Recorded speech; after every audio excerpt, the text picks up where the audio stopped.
नमस्ते। आप सब लोगों का हिंदी की इस क्लास में एक बार फिर से मैं स्वागत करती हूँ।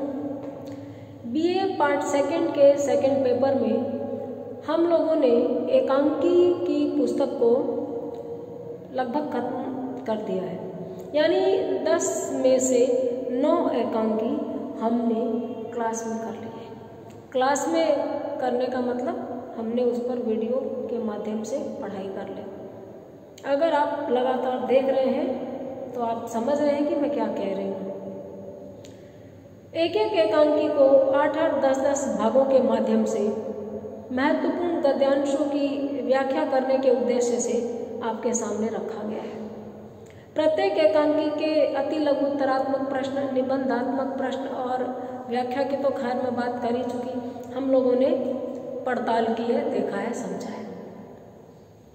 हमारे यहाँ सेकेंड ईयर में महाराजा गंगा सिंह विश्वविद्यालय में सेकंड पेपर में 3 किताबें चलती हैं। एकांकी की किताब की मैं बात कर ही रही थी। उसके अलावा दूसरी जो किताब है वो दोनों किताबें नाट्य कृतियाँ हैं। एक नाटक है नंद किशोर आचार्य जो कि नई कविता के कवि हैं, उनके द्वारा रचित हस्तिनापुर, और दूसरा है हिंदी नाट्य साहित्य के जनक भारतेंदु हरिश्चंद्र द्वारा रचित अंधेर नगरी। अब हम लोग भारतेंदु हरिश्चंद्र द्वारा रचित अंधेर नगरी नाटक को क्लास में शुरू करेंगे। सबसे पहले तो भारतेंदु के बारे में हम बात कर लें।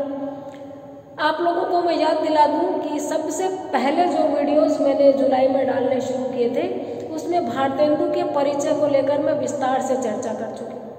1 से ज़्यादा वीडियोस वहाँ उपलब्ध है यूट्यूब चैनल पर, जिसमें भारतेंदु के न सिर्फ जीवन, परिचय, व्यक्तित्व और कृतित्व पर बात की गई है, बल्कि बीए फाइनल की दृष्टि से या हिंदी की कंपटीशन एग्जाम्स और एमए प्रीवियस के फर्स्ट पेपर की दृष्टि से आप देखिए तो भारतेंदु युग की प्रवृत्तियाँ, उस युग की महत्वपूर्ण रचनाएं, वो भी हमने जो की है, वहाँ पर भी आपको भारतेंदु के बारे में काफ़ी कुछ मिलेगा।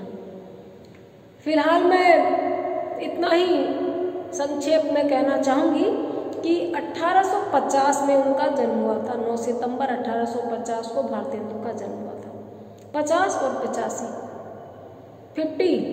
1850 में जन्मे थे और 1885 में इनका निधन हो गया। मात्र 34.5 साल की उम्र में दुनिया से चले जाने वाले भारतेंदु एक विशाल साहित्यिक अवदान के लिए याद रखे जाएंगे। मैं बराबर कहती हूँ कि देखिए, कौन कब दुनिया में आया, कौन कब चला गया, ये मायने नहीं रखता। हर क्षण एक नया शिशु संसार में आता है और जाता है। याद वो रखे जाते हैं जो समाज के लिए, कला के लिए, मनुष्य के लिए कुछ करके जाते हैं। इस रूप में कहा जाए तो प्रेमचंद के साथ साथ भारतेंदु को मैं इसलिए भी याद रखती हूँ कि इन्होंने साहित्य को राजों रजवाड़ों से दूर और जनता के पास ले जाके रखा। आदिकाल, भक्तिकाल, रीतिकाल तक पद्य ही अधिक लिखा गया, गद्य तो नाम भर के लिए मुश्किल से मिलता है। और वहाँ क्या था साहित्य में? युद्धों की दास्तान, स्वयंवर के लिए झगड़े, पड़ोसी राजाओं से लड़ाइयाँ,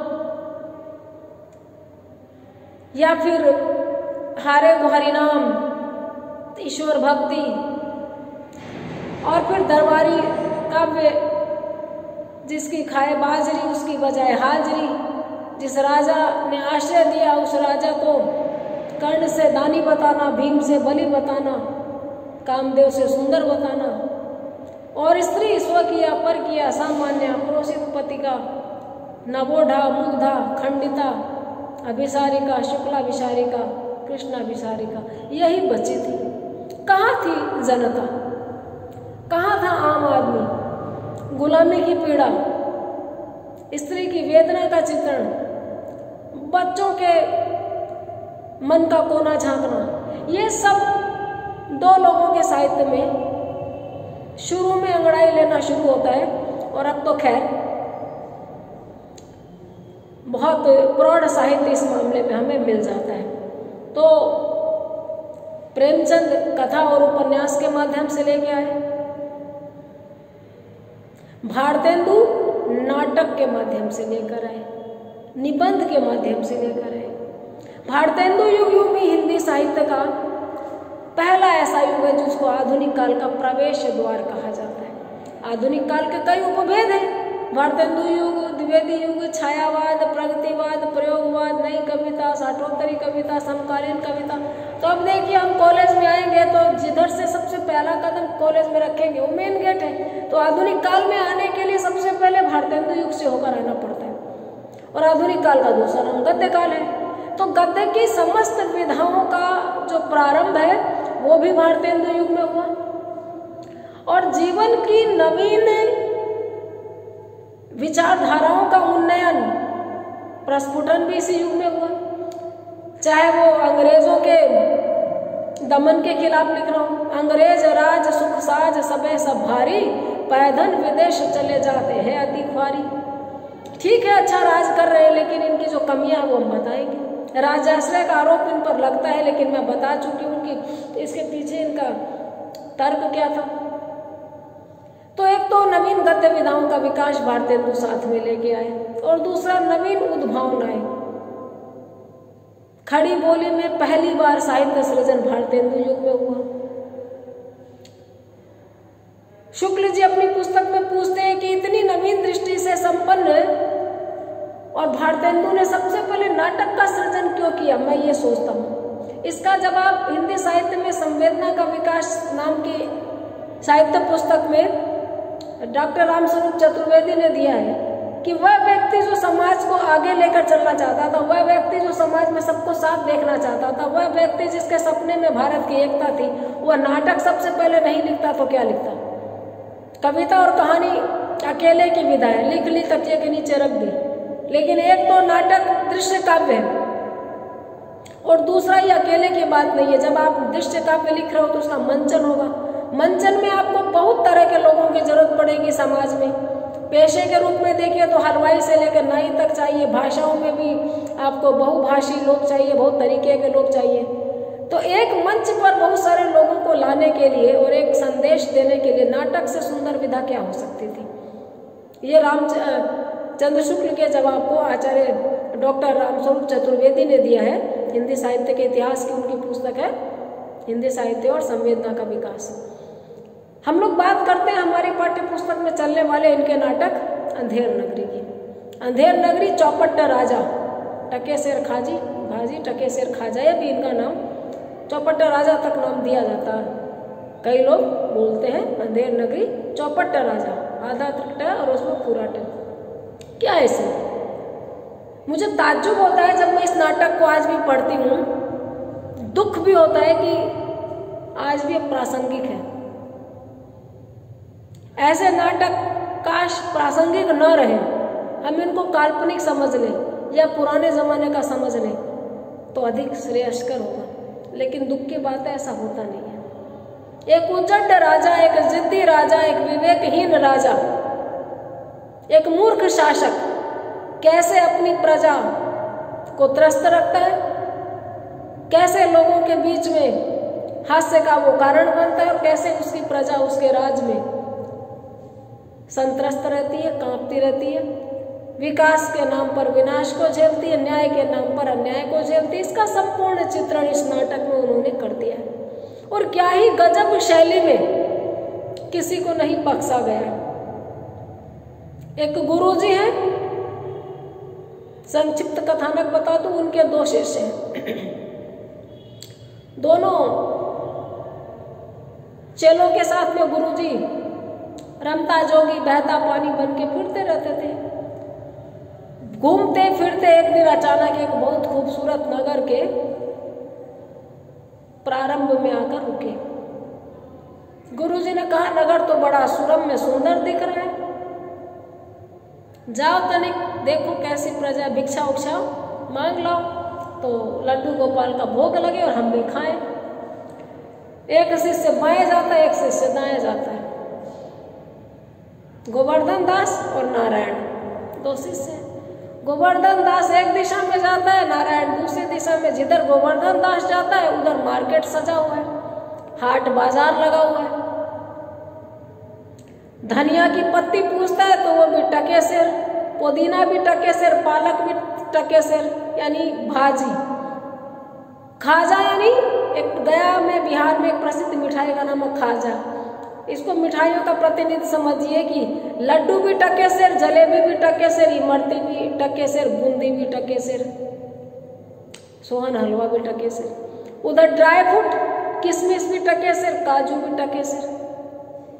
बल्ले बल्ले हो गई, उसकी गदगद हो गई कि ये कैसा शहर है, कैसा राज है। जो भी चीज मांगो टके सिर, तो फिर साग भाजी की क्या जरूरत है, मिठाई ले लेते हैं। कुछ पैसे मिले थे उस जमाने में, 7-8 पैसे बहुत होते थे। लोगों से बात करता रहा और हर काउंटर पे समझ लीजिए दुकानदार के साथ में उसका जो संवाद है समाज की व्यवस्था पर करारा व्यंग है। जब मैं नाटक की किताब को हाथ में लेकर एक एक पंक्ति की व्याख्या करूंगी तो और विस्तार से इसका सारा चित्रण आपके सामने मैं रखूंगी। नेक्स्ट वीडियो में हम यही काम करेंगे। वो जिस भी काउंटर पे जाता, काउंटर तो कहाँ होते थे यानी आमने सामने होता है, वही उसको उस तरह से प्रलोभन देता है जैसे आओ आओ भैया देखो देखो 10 रुपए किलो 10 रुपए किलो। आवाज लगाते हैं लोग, सब्जी वाले, पुंजड़े, जूते वाले। शहरों में चले जाओ, दिल्ली जयपुर, तो कैसे आवाज लगाते हैं। बापू बाजार में भी अरे मैडम आइए आइए लीजिए इधर, अरे बस सबसे सस्ता है, उसके हाथ तो कुछ नहीं। और हर आदमी अपना माल लेके बेचने को बैठे है। ईमान भी बिकता है, जात धर्म भी बिकता है, मजहब भी बिकता है, न्याय भी बिकता है, कोर्ट कचहरी भी बिकते हैं। सब चीजों के ऊपर बड़े खूबसूरती से उन्होंने व्यंग किया है। तो देखिए वो चला जाता है और कुछ पैसे जो मिले हैं भिक्षा में उससे वो बढ़िया बढ़िया मिठाई खरीद के गठरी बांध के लौटता है। गुरुजी इंतजार कर रहे हैं कि दोनों आए।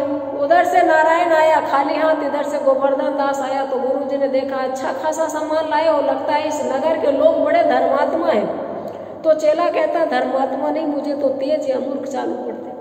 सब चीज टके से रहे, गुरुजी पेट भर खाओ छक माल।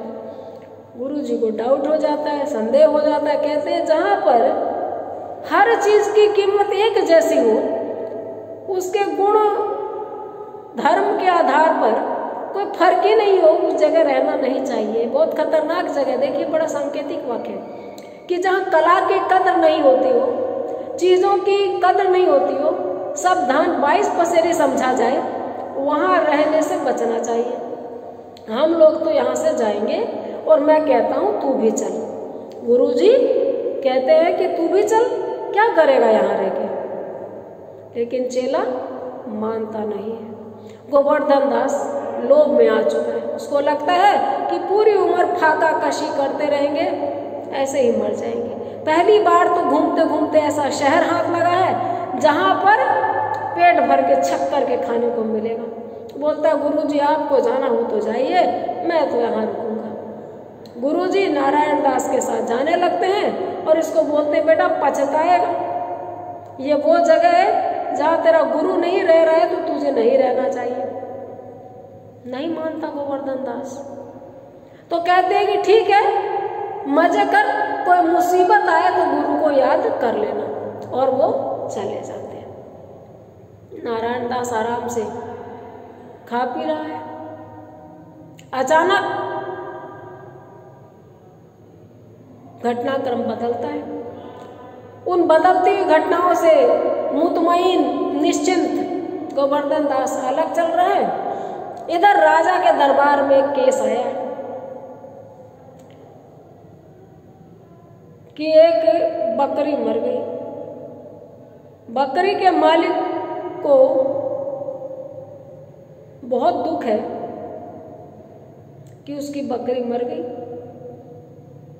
और बकरी मर गई दीवार के गिरने से। वो जहां खड़ी थी वहां दीवार थी, उस दीवार में दबने से बकरी मर गई। तो उसको अपनी बकरी का मुआवजा चाहिए। राजा बुलाते हैं दीवार, उसके मालिक को जिसकी दीवार थी, तो वो कहता मेरा क्या कसूर है इसमें। मिस्त्री ने चूना जो घोला, कारीगर की गलती है, उसने चूना इतना ढीला घोला होगा कि दीवार कमजोर रही पकड़ में और दीवार गिर गई। कारीगर को बुलाया जाता है तो कारीगर बोलता है कि मेरी क्या गलती, चूने में पानी ज्यादा डाला भिस्ती ने तो माल ज्यादा ढीला हो गया। भिस्ती को बुलाया गया, सजा तो देखो मिलेगी, असली सजा मिलेगी। राजा ने जिद कर रखी है, बकरी मरी है तो फांसी, खून का बदला खून से, आंख का बदला आंख। भिस्ती आया तो बोला मैं क्या करूं, जो बैग था ये भेड़ वाला, ये बैग ही बड़ा था, बैग जो है बड़ा था, बैग समझते हैं, पानी भरने के लिए जो चमड़े के पहले बैग आते थे, पानी भरने वाले कामगार को भिस्ती कहते थे। भिस्ती ने बोला साइज बड़ा था। भेड़ वाले को बुलाया गया, तूने छोटी भेड़ क्यों नहीं दी, तो बोला एक भेड़ छोटी थी एक बड़ी थी, मैं इसको छोटी भेड़ की रस्सी पकड़ाने ही वाला था कि उधर से काजी साहब की सवारी जा रही थी। अब काजी साहब की सवारी का शोर शराबा सुनते हुए मैंने गलती से इसको बड़ी भेड़ पकड़ा दी। देखिए कितनी मूर्खता पूर्वक बातें कितने रोचक अंदाज में कही गई है। काजी को बुलाया गया कि कुछ भी हो सजा तो मिलेगी। काजी आया तो हुआ क्या कि फांसी का फंदा तैयार है। राजा ने कहा देखिए न्याय तो मिलेगा। उधर मंत्री भी बड़ा परेशान, मंत्री बहुत समझदार है लेकिन मूर्ख राजा के साथ रह के समझदारी उसकी उपेक्षित हो रही है। फांसी का फंदा तैयार है लेकिन काजी साहब की मोटी गर्दन है। न्यायाधीशों की गर्दन मोटी ही होती है, गेंडे की खाल होती है। अब वो गर्दन में फिट नहीं हुई, फांसी का फंदा फिट नहीं होने से काजी साहब को तो बरी किया गया कि आप किसी ऐसे आदमी को पकड़ के लाओ जिसकी गर्दन मोटी हो, जो इस फंदे के फिट बैठे। निकले भ्रमण को तो हाथ में आया गोवर्धन दास, बड़े ही रफ एंड टफ तरीके से राजा के सिपाहियों ने उसको पकड़ लिया। वो बोलता अरे अरे क्या कर रहे, छोड़ो मुझे, क्या बदतमीजी है। वो बदतमीजी नहीं है, पकड़ के ले जा रहे फांसी चढ़ाएंगे। बोला क्यों फांसी किसने, मैंने क्या किया, तुमने कुछ किया हो या नहीं किया हो, पूरे राज्य में हम घूम चुके, यहाँ पे तुम्हारी ही गर्दन मोटी है। बोला क्यों और किसी क्यों नहीं है। जवाब बड़ा शानदार है। बोलता है एक तो इस राजा के दरबार में राजा का फैसला इतना उल जलूल होता है कि आदमी के सिर पे हमेशा तलवार लटकी रहती है, यानी जनता के सिर पे तलवार लटकी रहती है। और जब तलवार लटकी रहती है तो आदमी के खाया पिया लगता ही नहीं है, कोई मोटा नहीं होता।